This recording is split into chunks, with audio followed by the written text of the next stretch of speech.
All archaeological discoveries are fascinating in their own right, but some stand out more than others. The ones we're drawn to most are those that tell us something new and surprising about the past, or appear in places no one would ever think to look.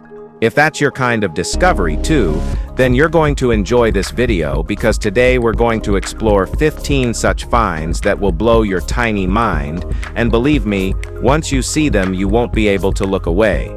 Number 15.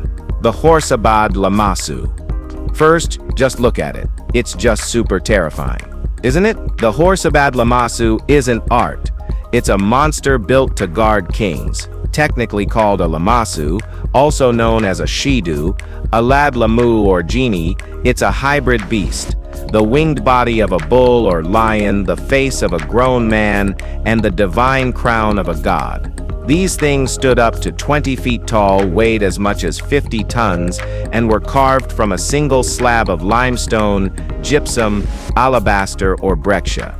The one at Horsabad came from the citadel of Sargon II, around 720 to 705 BCE. Its face is broad, the beard thickly curled, crowned with feathers, rosettes, and bull horns, pure symbolism of divine power. It has 5 legs, so from the front it stands guard, from the side, it walks. Not a design quirk, just a structural and visual flex. The feet are cloven, the curls obsessively patterned, and even the tail braided. It was dug up in 1992, its head stolen during the Gulf War, then buried again to hide it from ISIS in 2015. That move saved it. In 2023, Dr. Ahmed Fakaka Badrani and a French team brought it back. Now it waits under review, scarred but still standing. Number 14. Externstein and its strange following. The rock formations of Externstein in Germany's Teutoburg forest attract two very different crowds: modern-day pagans and, disturbingly, neo-Nazis. These jagged pillars aren't just geological anomalies, they've long served as a spiritual magnet, whether they were once used as an ancient observatory, a temple, or something else entirely. Nobody on this holy earth really knows. Archaeological evidence suggests people have been using this site for ritual purposes since the Paleolithic era. Some of the more prominent carvings, like staircases, reliefs, and hollowed-out shelters, are believed to date back to Christian monks living there in the 8th century. The site later became part of Nazi propaganda, thanks to Heinrich Himmler, who tried to tie it to a mythical Germanic past. His claims were never backed by evidence, but they still draw extremists today. Locals continue to host cultural events, including an annual music festival, hoping to reclaim the space. Whether an ancient sacred site or a misused symbol, Externstein remains one of Europe's most controversial historical landscapes, and it's super awesome. Number 13. The Pazyryk carpet. Well, the Pazyryk carpet isn't just old. It might be the oldest surviving rug on the planet. Dating back nearly 2,600 years, it was uncovered in 1949 by Russian archaeologist Sergei Rudenko inside a Scythian burial mound in Siberia. Despite its faded condition, the woven patterns remain surprisingly close to designs still crafted today. That alone speaks volumes about the craftsmanship of the nomadic Pazyryk people. What saved this fragile textile from decay was pure chance. Its tomb was looted long before modern discovery, allowing the icy Mongolian climate to preserve everything inside. Experts still debate where the rug was originally made.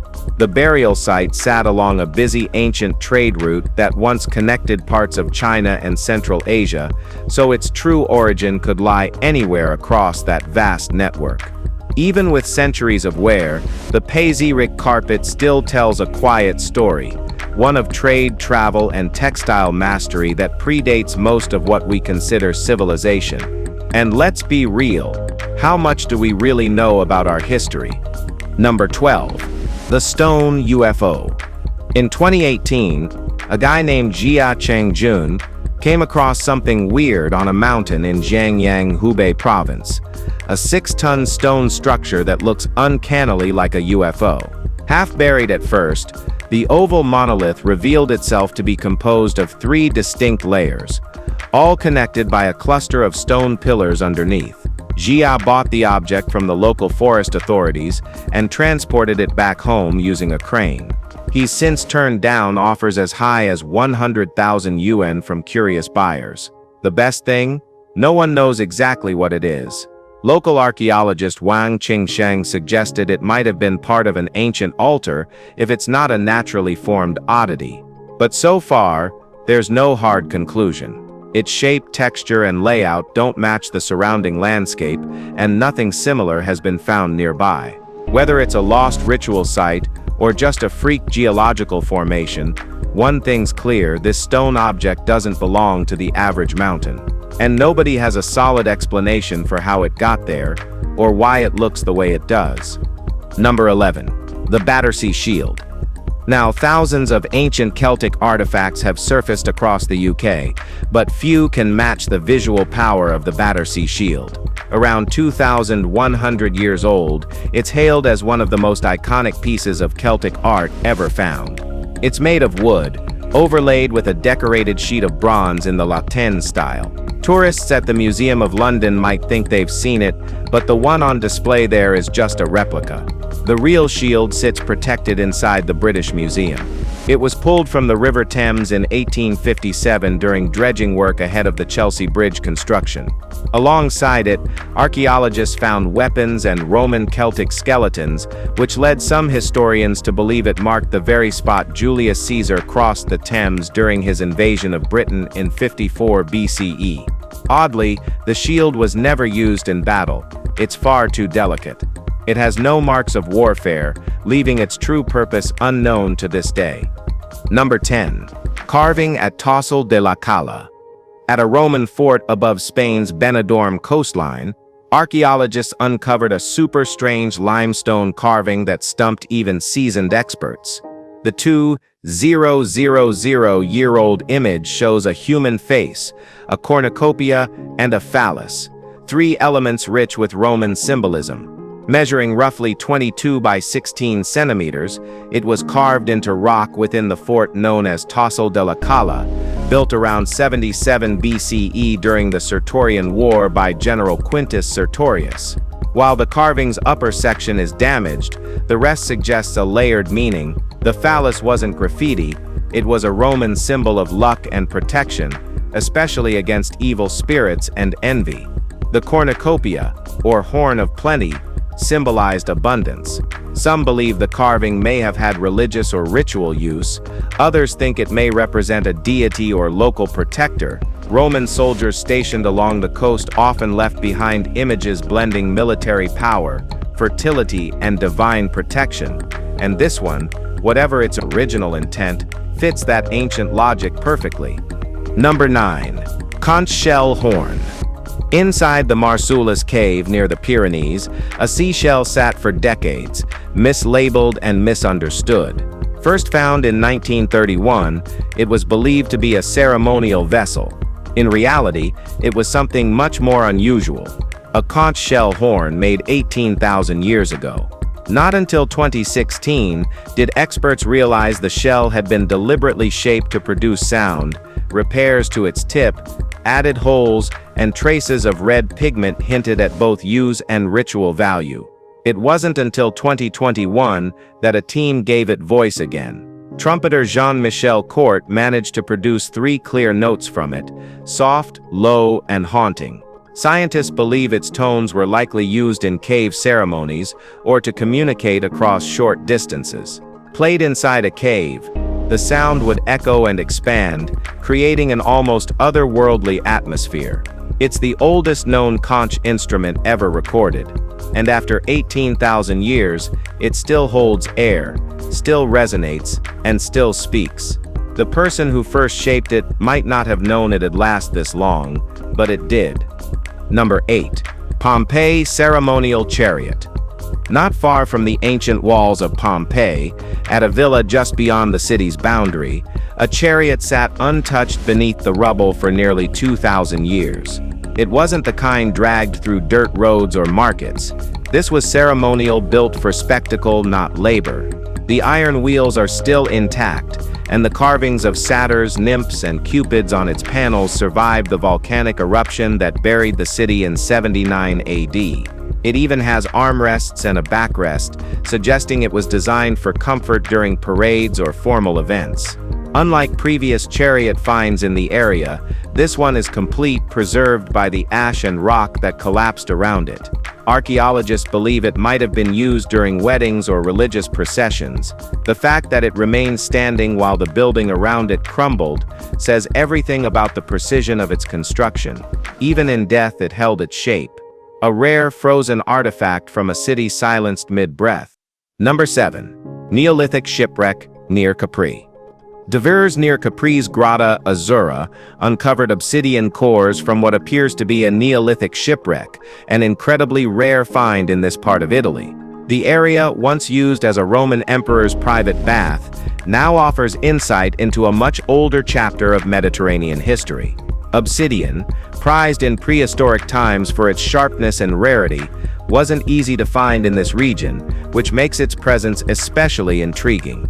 The wreck lies about 130 feet below the surface, and one of the cores shows obvious signs of having been worked by hand. The team, which included specialists from Naples' Underwater Archaeology Unit, is now working with the Superintendency of the Metropolitan Area of Naples to continue exploring the site. So far, no remnants of the ship's hull have been recovered, but the obsidian alone confirms Neolithic human activity on and around Capri. Plans are underway for more dives, and researchers hope they'll piece together what kind of cargo or trade route this long-lost vessel might have followed. Number 6. Dragon Sit's Eye Stone Mine. It doesn't take long to see why people call it the Dragon's Eye. Tucked beneath the surface in Lancashire, this abandoned mine looks like it belongs in a fantasy saga. The strange formation came about after the roof partially collapsed, exposing bands of colored sediment that give the illusion of a curved, glowing eye. What makes it wilder is the optical trick stand under it, and what seems rounded is actually flat. Originally named the Hall of Giant Stone, the site became a quiet legend once mining stopped.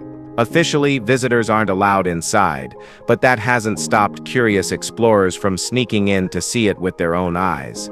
Since the mine shut down due to safety risks, the eerie, unnatural-looking shape has turned into an underground attraction. There is no CGI, just a geological accident that left behind something that feels almost too cinematic to be real. And how it formed is a mystery that only Mother Earth knows. Number 5. Roman hoard at Euston Estate. On the Euston Estate in Suffolk, a lucky metal detectorist named Martin White stumbled onto something remarkable, an intact Roman hoard buried underground. The find included silver plates, platters, bowls, and a cup, all neatly stacked in a pit. These items are about 2,000 years old and likely buried either as a ritual offering or hidden during a moment of conflict. The larger platters were probably used for shared meals, while the octagonal bowls may even have early Christian significance. It's not the first hoard of its kind in Britain. Similar collections have turned up in Roman settlements like Icklingham and Hochwold, but this one was unusually well preserved. Despite not meeting the technical criteria for treasure under the 1996 Treasure Act, the collection was generously donated by Henry Oliver Charles Fitzroy, the 12th Duke of Grafton, to the West Stowe Anglo-Saxon Village and Museum. The public was invited to view the hoard through early 2024, offering a rare physical link to Roman life in eastern England. Number 4. The cave paintings of Laas Geel. At the edge of Somaliland's rocky terrain lies a site unlike anything else on the African continent. The rock shelters of Laas Geel contain thousands of vivid, perfectly preserved paintings created more than 5,000 years ago by unknown Neolithic artists. The colors are still bold. The lines haven't faded. The scenes show people, cattle, and ritualistic symbols rendered with careful precision across stone ceilings and walls. Though the caves were officially discovered by a team of French archaeologists in 2002, local communities had known of them for generations. According to local belief, the images were drawn in human blood and are cursed, a view that kept most people from disturbing them. There's no solid evidence supporting that story, but it adds to the layers of myth surrounding the site. What remains certain is that Laas Geel is one of the most well-preserved examples of prehistoric art anywhere in Africa. The people who painted them are long gone, and their identity is still unknown. And sadly, it will remain unknown forever. Number 3.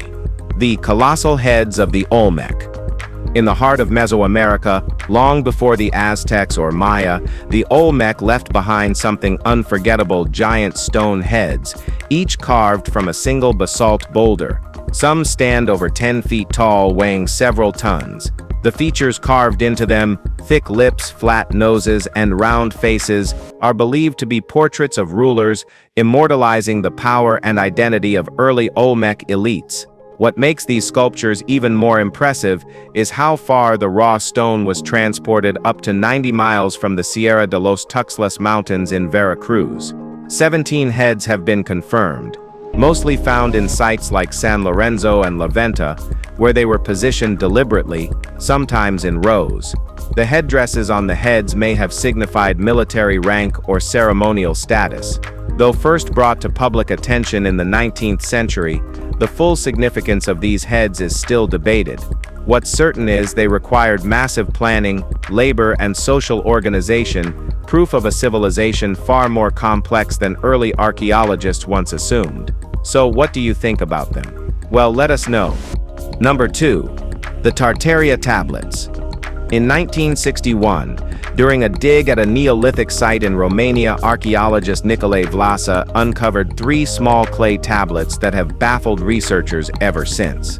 Known today as the Tartaria tablets, these pieces are thought to be over 7,500 years old, far older than any known written script. 2 of the tablets have holes that suggest they may have been strung or displayed, while the surface markings include symbols, animals, and abstract forms. Language experts who studied the patterns noticed something striking. The symbols aren't random. They repeat in ways that resemble early writing systems. But since no one has been able to decode them, their message, if there is one, remains a mystery. Some researchers claim the tablets might prove that written communication began in Europe, not Mesopotamia. Others argue they're simply ritual objects with no linguistic value. Either way, the Tartaria tablets complicate everything we thought we knew about the origins of writing, and until someone cracks the code, they'll remain one of prehistory's biggest puzzles. Number 1. Devil's Tower, Wyoming. Rising over 1,200 feet above the Belle Fourche River, Devil's Tower cuts an unforgettable shape into the landscape of northeastern Wyoming. Its iconic columned surface, marked by long vertical grooves, was likely formed by a rare volcanic intrusion that solidified underground and eroded over time. Long before geologists studied its formation, the tower was sacred to numerous Native American tribes, including the Lakota, Cheyenne, and Kiowa. According to one well-known legend, the rock rose from the earth to protect girls fleeing a giant bear, whose claw marks etched the surface. The name Devil's Tower itself was a mistranslation from an 1875 expedition led by Colonel Richard Irving Dodge, where a local name was misinterpreted as Bad God's Tower. In 1906, President Theodore Roosevelt declared it the first U.S. national monument. Today, climbers and tourists flock to it, but for many it remains a place of ceremony, memory, and meaning. Despite its official name, tribal communities still call it Bear Lodge or its native equivalents. If you've enjoyed watching this video, be sure to like, share, and subscribe to our channel for more content like this. Thanks for tuning in, and we'll see you soon in the next one.